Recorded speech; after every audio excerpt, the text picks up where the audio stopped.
십자가의 사랑과 부활의 능력이 여러분과 함께 하시길 주의 이름으로 간절히 축원드립니다. 우리는 인생을 이렇게 살아갈 때에 정말 오래오래 살기를 간절히 원하고 또 오래오래 뵙기를 간절히 원합니다.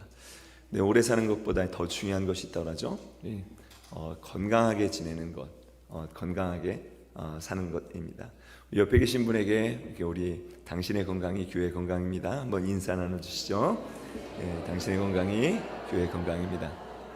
뒤에 계신 분에게도, 앞에 계신 분에게도 우리 성도님의 권사님의 건강이 교회의 건강입니다. 뒤에 한번 쳐다봐 주세요. 네, 그렇습니다. 우리 한 분 한 분의 건강이 정말 교회 건강입니다. 저희 교회가 이제 달력을 이렇게 만드는데 내년도 표를 미리 이렇게 만들어야 되잖아요. 지금 주문을 해야 되는데 저희 교회 내년 표는 Beyond the Wall, 담장을 넘어서는 것입니다. 우리가 이 땅을 살아가는 데 있어서 먹고 사는 문제가 중요하죠. 근데 그 사는 문제를 넘어서는 그러한 해, 우리 정신적인 우리가 생각했던 것을 넘어서는 그러한 해, 하나님께서 주시는 영적인 은혜를 그 정말 넘어서서 만나고 경험하는 그런 해가 될 줄 믿습니다. 아멘입니다. 정말 저도 기대가 됩니다. 올해 40주년도 기대가 되는데 41주년도 기대가 됩니다. 아멘. 그렇습니다.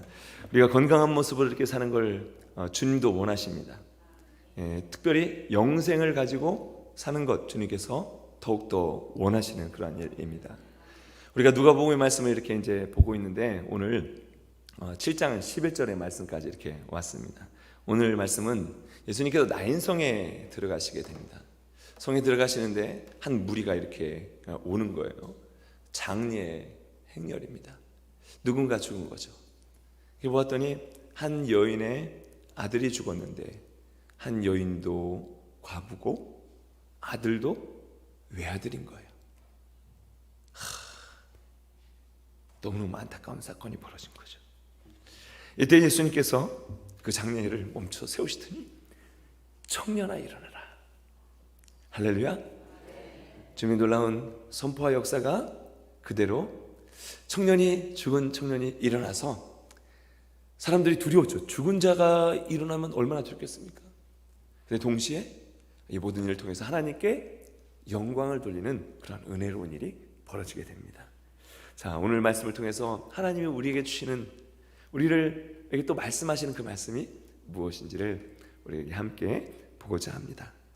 먼저 이 사건을 통해서 우리가 알 수 있는 것이 있습니다. 정말 인생에는, 삶에는 많은 어려움들이 있구나 라는 것을 우리가 알 수 있습니다. 자, 12절 말씀을 다 같이 읽어보도록 하겠습니다.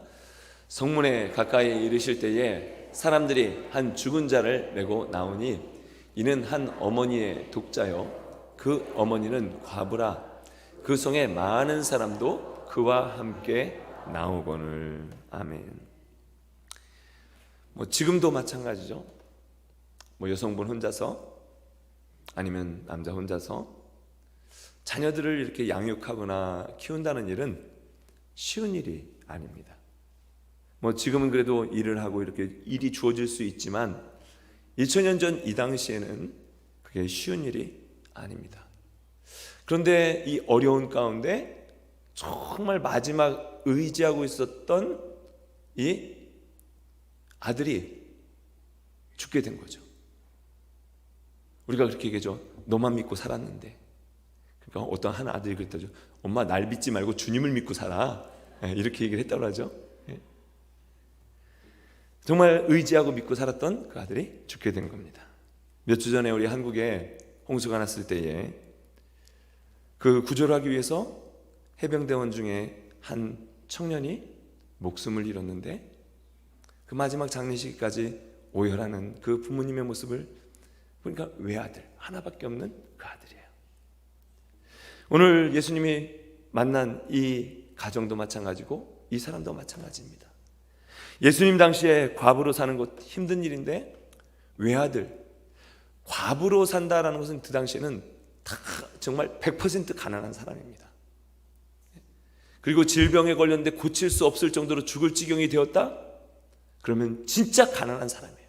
진짜 가난한 사람. 그리고 장애인으로 산다? 100% 그냥 가난한 사람입니다. 부모가 아무리 자식을 사랑해도 죽음을 이렇게 막을 수 없는 것, 우리가 주변에도 경험하고 삶 가운데도 경험할 때가 있습니다. 저에게도 1년 아래인 동생이 있어요. 형제죠. 저희 아버지가 5대 독자신데 저희 형제가 이렇게 있어요.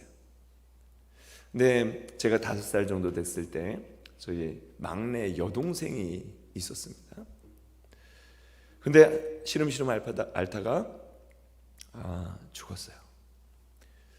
저는 죽은 사건은 기억하는데 제 얼굴을 기억하지는 잘 못해요. 근데 어느 날 이렇게 사진첩을 보다가 딱 그 감추어 놓았는데 있는 사진, 그것을 발견하는데 저희 어머니 아버님께서 갑자기 늘 마음에 묻고 사시는 거예요. 마음에 묻고. 욥기 5장 7절에 보면 이렇게 얘기하죠. 사람은 고생을 위하여 났으니 불꽃이 위로 날아가는 것 같으니라. 언제 무슨 일이 날지, 어떤 일이 우리에게 닥칠지 아무도 모르는 그런 삶을 우리가 살아가고 있습니다.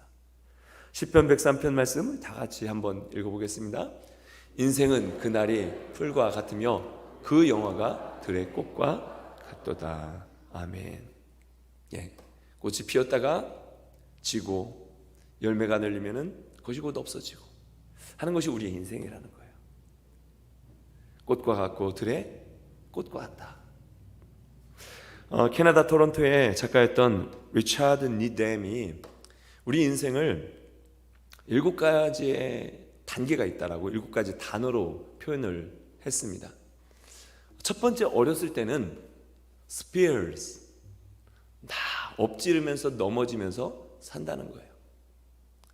두 번째, 이제 학교를 다니면서 drills, 훈련을 하면서 산다는 겁니다. 그리고 젊어서는 이제 thrill, 정말 흥분돼서 이렇게 느끼면서 살아간다는 거예요. 그 다음에 좀 시간이 지나면 bears, 날라오는 비를 늘 회의하다가 빌에 치여서 산다는 겁니다. 그리고 나가서는 years, 병이 들기 시작하고 pills, 약을 한 줌씩 먹기 시작하고 나중엔 years, 이걸 남기며 살아가는 것이 인생이다, 이렇게 표현을 했습니다. 믿는 자에게 이 세상이 사실 영원한 것이 아닙니다. 베드로는요, 우리가 분명히 나그네와 같다라고 우리를 표현하고 있습니다. 우리 한국에 지난주에도 우리 방문하고 다녀오신 최장로님 가정도 오늘 뵈니까 너무 반갑고 좋습니다. 감사드리고 이제 방학 때 또 베케이션을 갔다 오시는 분들, 한국을 방문했다, 고국을 방문했다 오시는 분들 이렇게 뵈면 너무너무 이렇게 반가운데 그런 마음이 들고 저도 어디 갔다 오면 그런 마음이 드는 것 같아요. 뉴욕과 뉴저지에 딱 도착하면 이제 정말 집에 왔구나. 물론 이제 반대겠죠. 지금 이제 미국을 방문하신 분들은 여기도 그런 분들 계신데 한국에 가면 이제 집에 왔구나. 그런 마음이 듭니다. 나그네는요, 정말 고향에 왔을 때, 본향에 왔을 때 마음에 안정을 얻습니다. 근데 우리가 이 땅에 나그네로 살면서 점점 어떻게 살아야 되냐면요, 심플하게 살아야 합니다. 근데 심플하게 사라지지가 잘 않아요. 이사를 갈 때도요, 저도 미국에 와서 이제 몇 번의 이사를 이렇게 하게 되는데, 우리가 처음에 이민 가방 가지고 미국에 오지 않습니까? 20년 전에 이민 가방 들고 왔어요. 내 가정이 8개 이민 가방, 그리고 기내까지 해서 총 11개 이민 가방을 들고 이렇게 오는 겁니다. 그리고 다음에 이사를 가려니까 유월이 필요한 거예요. 짐이 늘어났죠. 그 다음에 이사를 하려니까 투맨앤의 트럭이 필요한 거예요. 점점 늘어납니다. 근데 정말 우리가 늘어나는 짐, 인생의 짐, 이것을 어떻게 해결하며 살 것인가? 예수님께서 이렇게 말씀하십니다. 수고하고 무거운 짐진 자들아 다 내게로 오라. 우리가 가지고 있는 인생의 짐을 주님 앞에 내려놓을 때 참 그때 문제를 해결하시고 역사하시는 주님을 경험할 수 있는 저와 여러분 되시길 간절히 축원드립니다. 오늘 이 나인성의 한 가정은 정말 감당할 수 없는 그런 문제를 만난 거죠.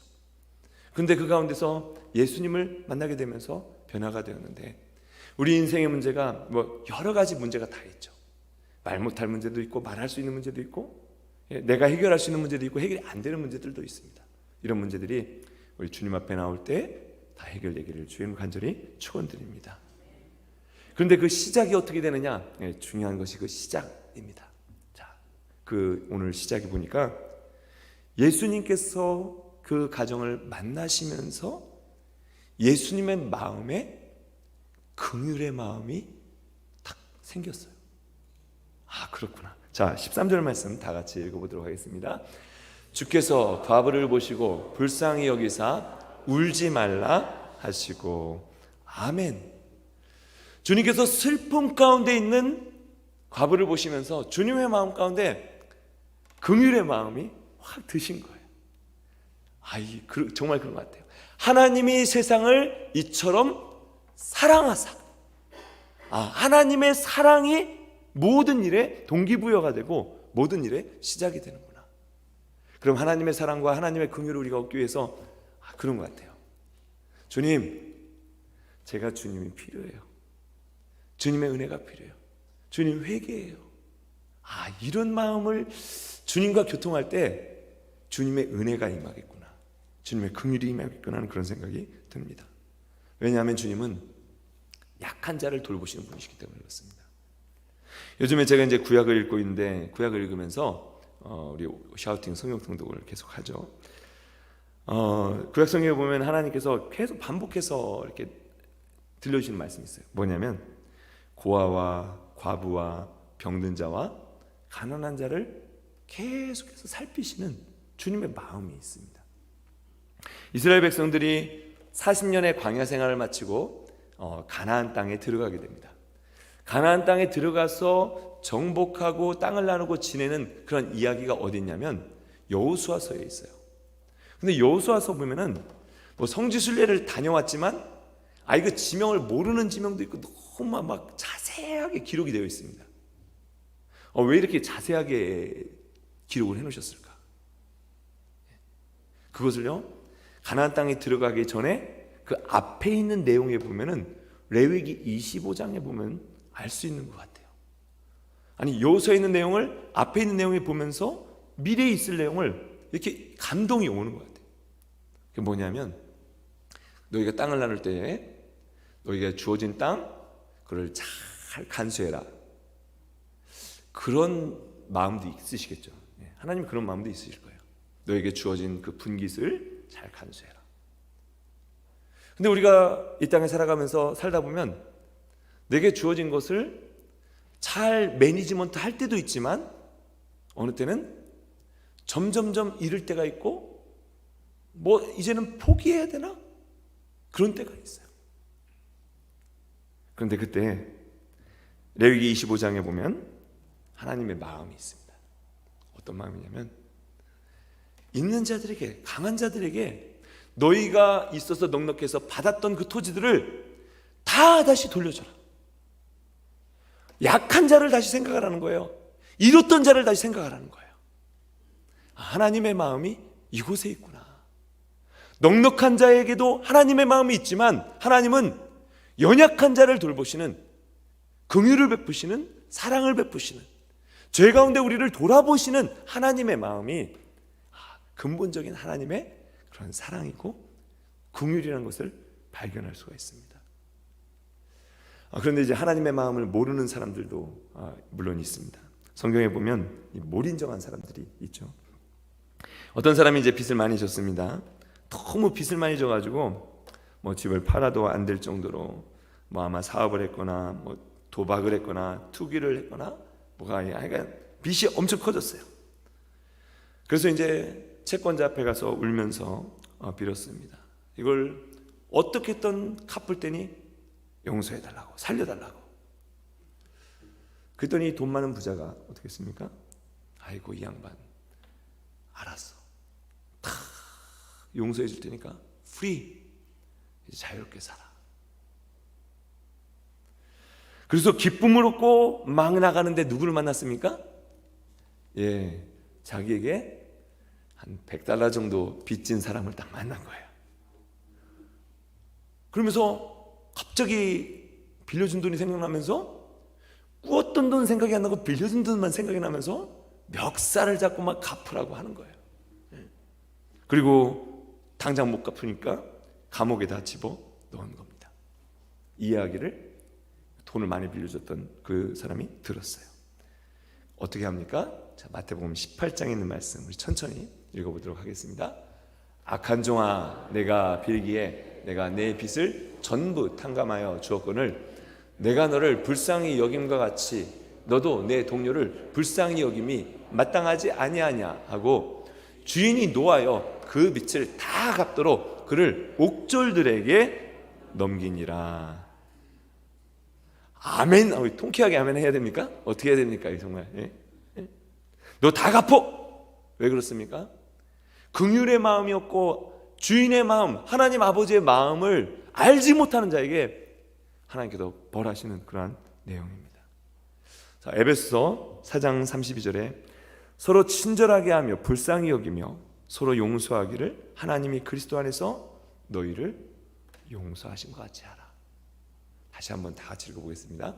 서로 친절하게 하며 불쌍히 여기며 서로 용서하기를 하나님이 그리스도 안에서 너희를 용서하심 같이 하라. 아멘. 오늘 기도하셨던 권사님이 제일 크게 아멘 하시네요. 네.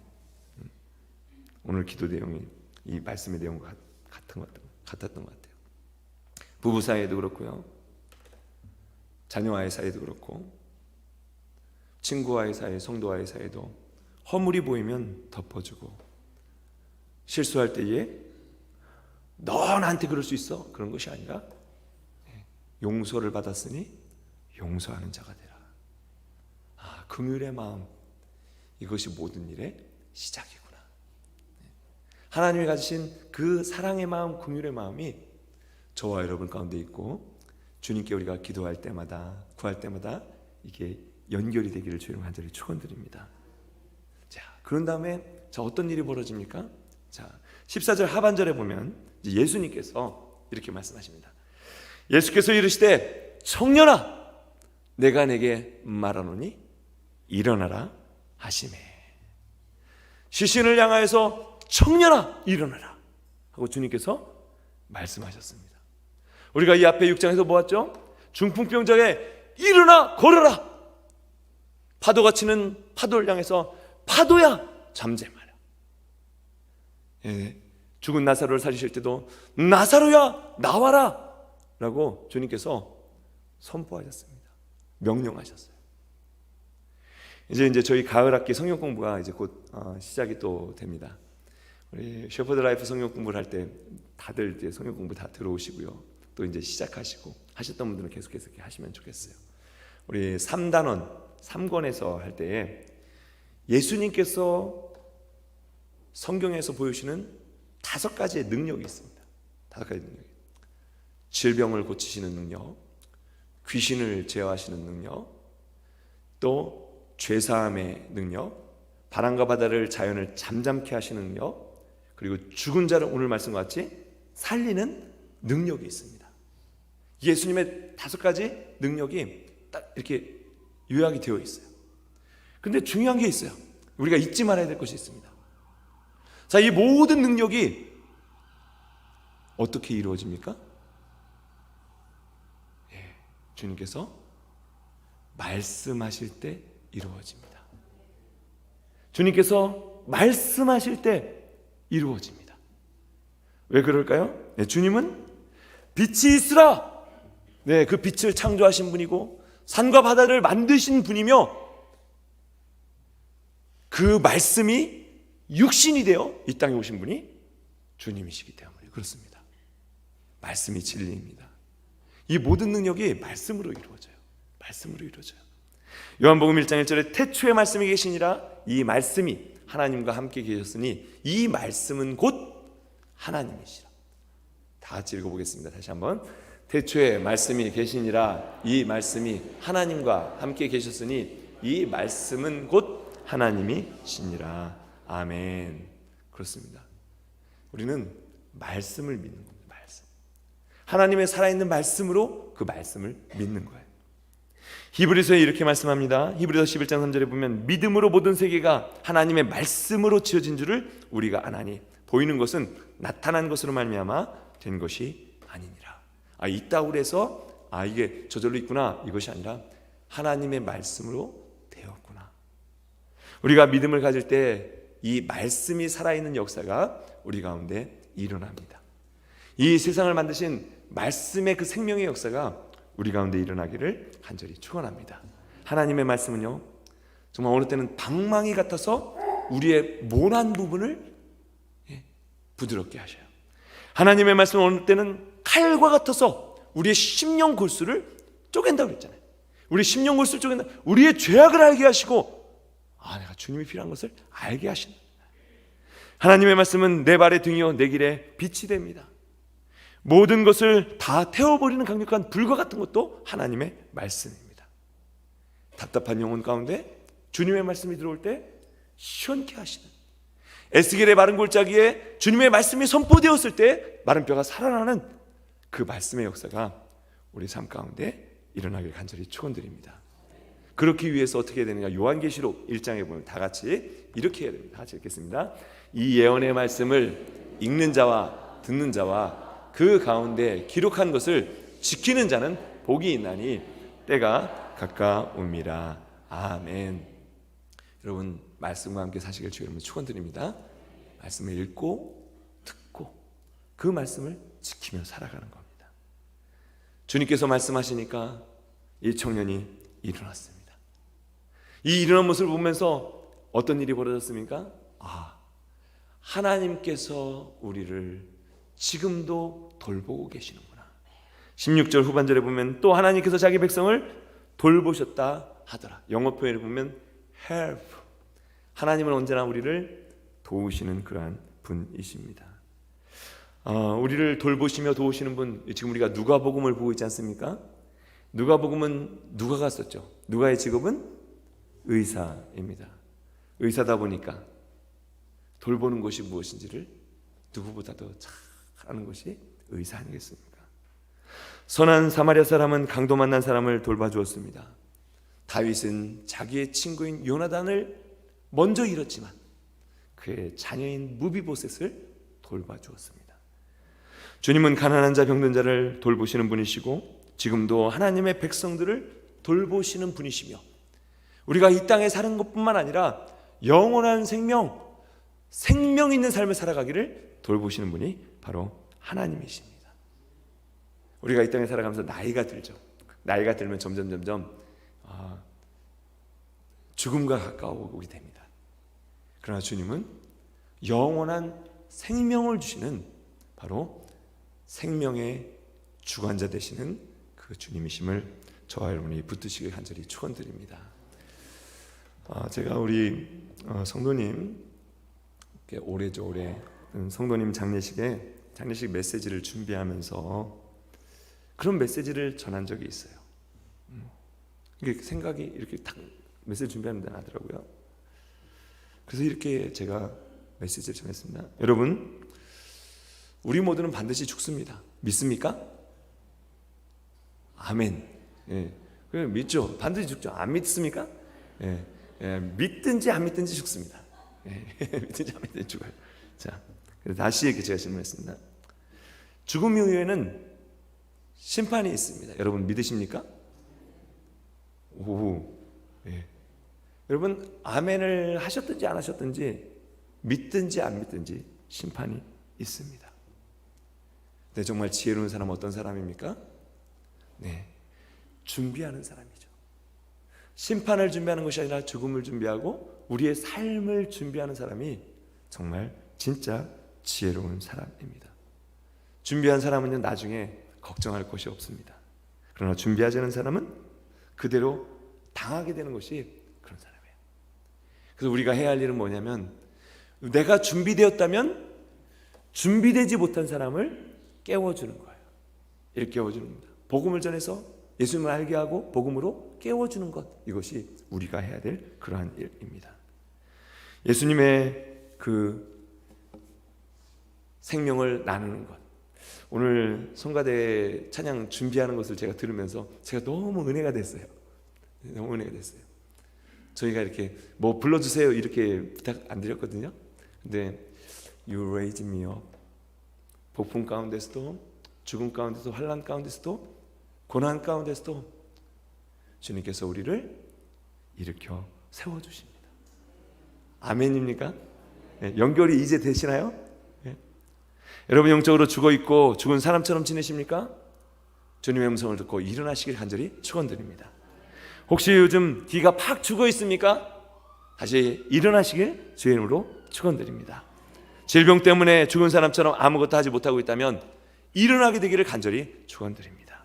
낙심하여 피곤하여 지쳐있을 때, 매일 쓰러져 있을 때 주님의 음성을 듣고 일어나시길 바랍니다. 상처와 그 어떤 걸 받고 고통스러워할 때 주님의 말씀을 듣고 일어나시길 바랍니다. 혹시 중독 가운데 어떤 가운데 매여 있다면 그것을 끊고 일어날 수 있는 저와 여러분 되시길 간절히 축원드립니다. 제가 지난 6월 25일에 40주년을 저희가 이렇게 지냈잖아요. 이제 41년째를 41주년을 향해서 가는데 40주년을 준비하면서 그렇게 하나님께 준비하면서 기도를 드렸어요. 하나님, 이스라엘 백성들이 40년 동안 광야 생활을 마치고 가나안 땅에 들어가서 하나님께 그렇게 말씀하시잖아요. 내 백성을 가게 하라. 바로 왜 가게 합니까? 내 백성이 나를 예배하는 그런 백성이 될 것이다. 그래서 40년의 광야 생활을 마치고 가나안 땅에 들어가게 됩니다. 그러면서 제가 이런 기도를 드렸어요. 하나님, 이제 40년이 지나서 가나안 땅에 들어가는 그러한 시대를 우리가 살아가고 있다면 하나님 주님께서 우리의 왕이 되셔서 우리의 삶을 인도해 주세요. 그리고 주님을 예배하는 백성이 되기를 원하셔서 이스라엘 백성들을 인도한 것처럼 하나님 우리를 예배하는 백성이 되게 하셔서 주님의 임재 가운데 살아가게 해주세요. 그리고 하나님, 매주에 우리가 예배를 드릴 때에 이렇게 나와서 예배를 드리든지 아니면 나오는 수 없는 상황 가운데서 영상으로 예배를 드리시든지 하나님, 주님께서 말씀하여 주시고 주님께서 임재하여 주셔서 하나님 그 영혼이 살고 그 생명이 살아나고 육신이 사는 이런 역사가 일어나게 해주세요. 제가 이렇게 기도드렸습니다. 하나님, 40주년 은고까지도 중요한데 앞으로 달려갈 이 시간이 더 중요합니다.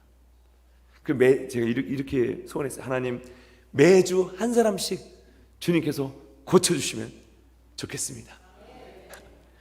제가 그렇게 기도하고 한 주가 딱 지나는데 하나님께서 멘탈셀 림포마로 고통당하는 성도님을 완전히 치유하시고 완전히 치유함을 선언하셨어요. 아멘? 아멘입니다. 그리고 한 집사님, 하나님께서 안구가 정말 심각했는데 온전합니다라고 선언해 주셨어요. 그리고 셋째 주가 되었는데 제가 예배를 드리면서 말씀드렸죠. 정말 일부 예배 드리는데 제가 너무 막 힘이 들고 어려웠어요. 그런데 찬양을 부르는 중에 성령님께서 이렇게 오신 것 같아요. 성령님께서 오셔서 2부 예배 때는 정말 가뿐하게 하나님의 임재 가운데 이렇게 말씀을 전하게 되었습니다. 그리고 넷째 주에는 하나님께서 우리 권사님 안구 전혀 보이지 않으셨는데 온전히 다 보이도록 주님께서 또 역사해 주셨습니다. 하나님께서 매주 역사하십니다. 사람이 하는 게 아니라 하나님께서 왕이 되셔서 하나님께서 임재하셔서 우리가 주님을 간절히 바라보며 주님을 사모할 때에 주님께서 고쳐주시는 그 육신의 질병이든지 어떤 마음의 질병이든지 정말 어떻게 끊지 못했던 그런 질병이든지 아니면 관계 문제든지 주님께서 역사하시는 줄 믿습니다. 여러분, 그런 일이 발생하면 이게 그런 건가 아닌 건가 이렇게 고민하지 마시고, 목사님 저한테 이번 주에 이런 일이 있었는데 주님이 하셨습니다, 이렇게 전하시기 바랍니다. 이게 바로 하나님의 나라를 선포하는 그러한 삶입니다. 오늘 예수님께서 죽은 과부의 독자에게 다가가 손을 대시며 청년아 일어나라, 죽은 자여 일어나라 라고 선포하였을 때 그가 일어나 하나님께 영광을 돌리는 일이 일어났던 것처럼, 우리 박효성 감독님을 비롯하여서 우리 모두에게 생명의 역사가, 말씀의 역사가 일어나는 우리 2023년 또 2024년 매해가 되기를 주의로 간절히 축원드립니다.